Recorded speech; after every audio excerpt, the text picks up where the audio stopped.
ឲ្យបានជ្រាបថាតើអ្វីទៅជាការទទួលខុសត្រូវព្រហ្មទណ្ឌចា៎បាទសូមអរគុណសូមជម្រាបសួរទូទស្សនិកជនបាទការទទួលខុសត្រូវព្រហ្មទណ្ឌគឺជាការទទួលរងនៅទណ្ឌកម្មព្រហ្មទណ្ឌចំពោះបទល្មើសដែលខ្លួនបានប្រព្រឹត្តបាទនេះគឺជាគោលការណ៍មួយដែលយើងកំណត់ពាក់ព័ន្ធជាមួយនឹងការទទួលខុសត្រូវព្រហ្មទណ្ឌចាចំពោះគោលការណ៍នៃការទទួលខុសត្រូវព្រហ្មទណ្ឌមានអ្វីខ្លះទៅឯកឧត្តមបាទនៅក្នុងគោលការណ៍នៃការទទួលខុសត្រូវព្រហ្មទណ្ឌគឺយើងពិនិត្យឃើញចែងនៅក្នុងមាត្រា24ដែលនិយាយអំពីគោលការណ៍ឯកតកម្មនៃការទទួលខុសត្រូវព្រហ្មទណ្ឌគឺថានៅក្នុងគោលការណ៍នេះគឺសំដៅទៅលើបុគ្គលម្នាក់ទទួលខុសត្រូវព្រហ្មទណ្ឌតែចំពោះអំពើផ្ទាល់ខ្លួនដែលខ្លួនបានប្រព្រឹត្តនេះគឺមានន័យថាបុគ្គលណាប្រព្រឹត្តអំពើណាមួយដែលជាបទល្មើសគឺគាត់ត្រូវទទួលខុសត្រូវចំពោះអំពើរបស់គាត់ចា៎มันអាចទម្លាក់អំពើដែលគាត់ធ្វើនេះទៅឲ្យអ្នកផ្សេងទទួលខុសត្រូវជំនួសបានទេចា៎ព្រោះថាគោលការណ៍នេះជាគោលការណ៍មួយដែលធ្វើយ៉ាងណាឲ្យវាតាក់ទងជាមួយនឹងការដាក់ទណ្ឌកម្មព្រហ្មទណ្ឌទៅលើបុគ្គលដែលប្រព្រឹត្តអំពើល្មើសព្រោះថាគោលដៅនៅក្នុងការដាក់ទណ្ឌកម្មព្រហ្មទណ្ឌគឺដើម្បីធ្វើការកែប្រែបុគ្គលដែលប្រព្រឹត្តល្មើសនោះឲ្យគាត់អាចមកធ្វើសមាហរណកម្មមករួមរស់ក្នុងសង្គមវិញព្រោះបើសិនជាយើងយកបុគ្គលផ្សេងដែលមិនបានប្រព្រឹត្តអំពើទៅឲ្យទទួលខុសត្រូវនិងទទួលរងនៅទណ្ឌកម្មព្រហ្មទណ្ឌគឺមានន័យថាវាអត់ចំទៅនឹងគោលដៅដែលក្នុងការដាក់ទណ្ឌកម្មព្រហ្មទណ្ឌទេចាអាយដាមចំពោះអ្នកដែលទទួលខុសត្រូវព្រហ្មទណ្ឌតើយើងផ្ដោតទៅលើបុគ្គលណាខ្លះទៅបាទខ្ញុំបាទមុននឹងចូលទៅដល់បុគ្គលដែលត្រូវប្រកាសឲ្យទទួលខុសត្រូវព្រហ្មទណ្ឌនេះខ្ញុំបាទសូមអនុញ្ញាតជម្រាបជូនថាគោលការណ៍ឯកតកម្មនៃការទទួលខុសត្រូវព្រហ្មទណ្ឌនេះគឺវាខុសអំពីគោលការណ៍នៃការទទួលខុសត្រូវផ្នែករដ្ឋបាលនីដើម្បីជម្រាបជូនជ្រាបអំបញ្ញមិញគឺខ្ញុំបានជម្រាបអំពីគោលដៅនៅក្នុងការដាក់ទណ្ឌកម្មនេះព្រោះក្នុងការចែងកំណត់គោលដៅគោលការណ៍បែបនេះគឺដើម្បីឲ្យចំនៅក្នុងគោលដៅនៅក្នុងការដាក់ទណ្ឌកម្មព្រហ្មទណ្ឌដូច្នេះហើយយើងពិនិត្យឃើញថាគោលការណ៍ដែលកំណត់អំពីការទទួលខុសត្រូវក្នុងរឿងរដ្ឋបាលនីវាខុសពីនឹងព្រោះច្បាប់រដ្ឋបាលនីគេអាចឲ្យមានការទទួលខុសត្រូវផ្សេងអំពីបុគ្គលដែលប្រព្រឹត្តព្រោះថាការទទួលខុសត្រូវផ្នែករដ្ឋបាលនីគឺបុគ្គលដែលប្រព្រឹត្តខ្លួនឯងទទួលនៅអំពើទទួលខុសត្រូវចំពោះអំពើរបស់ខ្លួនមានន័យថាសងការខូចខាតចំពោះអំពើដែលខ្លួនប្រព្រឹត្តឬក៏ករណីមួយទៀតគឺទទួលខុសត្រូវចំពោះអំពើរបស់អ្នកដទៃឧទាហរណ៍ដូចជាកូនដែលស្ថិតនៅក្រោមអំណាចមេបាឬក៏ស្ថិតក្រោមអាណាព្យាបាលគាត់បានទៅធ្វើឲ្យខូចខាតនៅទ្រព្យសម្បត្តិអ្នកដទៃអញ្ចឹងអ្នកដែលទទួលខុសត្រូវក្នុងការសងការខូចខាតនេះគឺគេទម្លាក់ទៅឲ្យឪពុកម្ដាយឬក៏អ្នកមានអំណាចមេបាឬក៏អ្នកមានអំណាចអាណាព្យាបាលហើយករណីមួយទៀតគឺមានការកំណត់អំពីការទទួលខុសត្រូវចំពោះ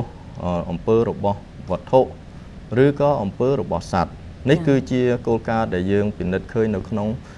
ផ្នែករដ្ឋបាលនីដែលវាខុសអំពីគោលការណ៍និយាយអំពីឯកតកម្មនៃការទទួលខុសត្រូវព្រហ្មទណ្ឌនេះហើយចំពោះបុគ្គលដែលត្រូវប្រកាសឲ្យទទួលខុសត្រូវនេះខ្ញុំសូមចែកចែងជាពីរគឺទី1គឺនិយាយអំពីរូបវន្តបុគ្គលព្រោះថារូបវន្តបុគ្គលដែលប្រព្រឹត្តអំពើណាមួយគឺគាត់ត្រូវទទួលខុសត្រូវចំពោះអំពើរបស់គាត់ប៉ុន្តែនៅក្នុងនេះយើងត្រូវជ្រាបថារូបវន្តបុគ្គលគឺត្រូវចែកចេញជានីតិគុលនីតិជនជាមួយនឹងអនីតិជនបាទនីតិជនគឺសំដៅទៅលើជនដែលមានអាយុចាប់ពី18ឆ្នាំឡើងទៅនេះគឺថាបុគ្គលនេះត្រូវទទួលខុសត្រូវព្រហ្មទណ្ឌពេញលេញតែម្ដងព្រោះថានៅក្នុង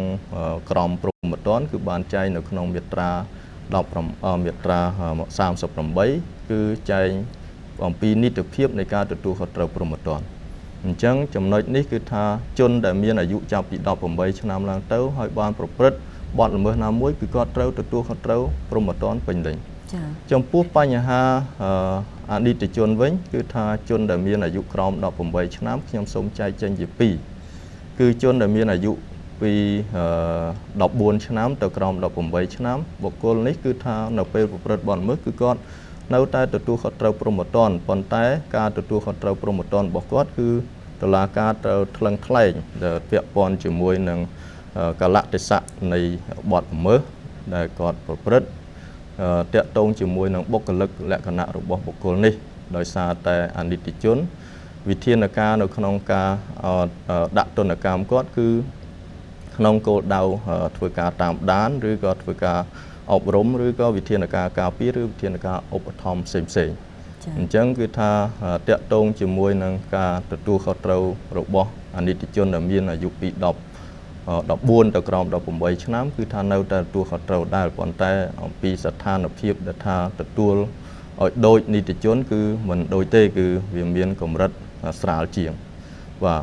ចំពោះអនិច្ចជនដែលមានអាយុក្រោម14ឆ្នាំគឺច្បាប់បានកំណត់ថាមិនឲ្យទទួលខុសត្រូវព្រហ្មទណ្ឌទេមានន័យថាមិនអាចដាក់ទណ្ឌកម្មព្រហ្មទណ្ឌទៅលើគាត់បានទេចំណែកឯនីតិបុគ្គលវិញចំពោះនីតិបុគ្គលគឺដើម្បីអាចទទួលខុសត្រូវព្រហ្មទណ្ឌទាល់តែវាចូលនៅក្នុងលក្ខខណ្ឌថាបុគ្គលនីតិបុគ្គលនេះបានប្រព្រឹត្តបទល្មើសណាមួយឬដែលធ្វើតាមរយៈតំណាងរបស់គាត់ដើម្បីជាប្រយោជន៍របស់នីតិបុគ្គលនោះឧទាហរណ៍ខ្ញុំលើកឧទាហរណ៍មួយដូចថាក្រុមហ៊ុនមួយបង្កើតឡើងដែលមានភ្នាក់ងាររបស់គាត់ឬក៏តំណាងរបស់គាត់បានធ្វើសកម្មភាពដើម្បីជាប្រយោជន៍ដូចថាទៅប្រើប្រាស់នៅមធ្យោបាយនានារៀបចំដើម្បីឲ្យសាធារណជនយល់ច្រឡំហើយទៅបង់នៅប្រកាសទ្រព្យសម្បត្តិផ្សេងហើយគាត់យកមកបានជាប្រយោជន៍សម្រាប់នីតិបុគ្គលនេះគឺជាយើងកំណត់ថាគាត់ធ្វើអំពើឆបោកដល់សាធារណជនបាទអំពើដែលធ្វើឡើងបែបនេះគឺថានីតិបុគ្គលប្រព្រឹត្តបទល្មើសប៉ុន្តែដើម្បីឲ្យនីតិបុគ្គលនេះអាចទទួលខុសត្រូវព្រហ្មទណ្ឌបានទាល់តែមានច្បាប់ចែងជាក់លាក់ឬមានបទដ្ឋានគតិយុត្តចែងជាក់លាក់ថានីតិបុគ្គលត្រូវទទួលខុសត្រូវបើសិនជាមិនមានចែងទេគឺថាយើងមិនអាចឲ្យនីតិបុគ្គលទទួលខុសត្រូវព្រហ្មទណ្ឌទេព្រោះថាមិនមែនថាអំពើទាំងអស់ដែលធ្វើឡើងមកហ្នឹងគឺសុទ្ធតែឲ្យនីតិបុគ្គលទទួលខុសត្រូវព្រហ្មទណ្ឌទេដូច្នេះនៅក្នុងក្រមព្រហ្មទណ្ឌនេះគឺយើងបានចែងចំណុចពាក់ព័ន្ធទៅនឹងបទល្មើសមួយនោះគឺបានចែងកំណត់ថាតើបទល្មើសណាខ្លះដែលនីតិបុគ្គលនឹងត្រូវទទួលខុសត្រូវគឺថាមិនមែនបើសិនជាបទល្មើសណាមួយមិនមានចែងឲ្យនីតិបុគ្គលនឹងត្រូវទទួលខុសត្រូវទេគឺអត់ត្រូវដាក់ទណ្ឌកម្មអំពីនីតិបុគ្គលនោះទេនេះគឺជាលក្ខខណ្ឌចាំបាច់ដែលត្រូវតែមានចែងនៅក្នុងច្បាប់ជាក់លាក់តែម្ដងហើយចំពោះអំពីបញ្ហារដ្ឋគឺច្បាប់បានចែងយ៉ាងជាក់លាក់នៅក្នុងមាត្រា42គឺរដ្ឋជានីតិបុគ្គលមួយដែលច្បាប់មិនឲ្យទទួលខុសត្រូវព្រហ្មទណ្ឌទេបាទចាសូមថ្លែងអំណរគុណអំបញ្ញមិញនេះលោកអ្នកនាងជ្រាបហើយចាអាយដាមប៊ុនហុនបានបកស្រាយជូនលោកអ្នកនាងអំពីគោលការណ៍នៃការទទួលខុសត្រូវព្រហ្មទណ្ឌដែលក្នុងនោះមានអ្វីខ្លះហើយបុគ្គលណាខ្លះដែលត្រូវប្រកាសឲ្យទទួលខុសត្រូវព្រហ្មទណ្ឌហើយនៅក្នុងពេលនេះនាងខ្ញុំសូមជម្រាបសួរអាយដាមកើតរិទ្ធវិញម្ដងយើងសង្កេត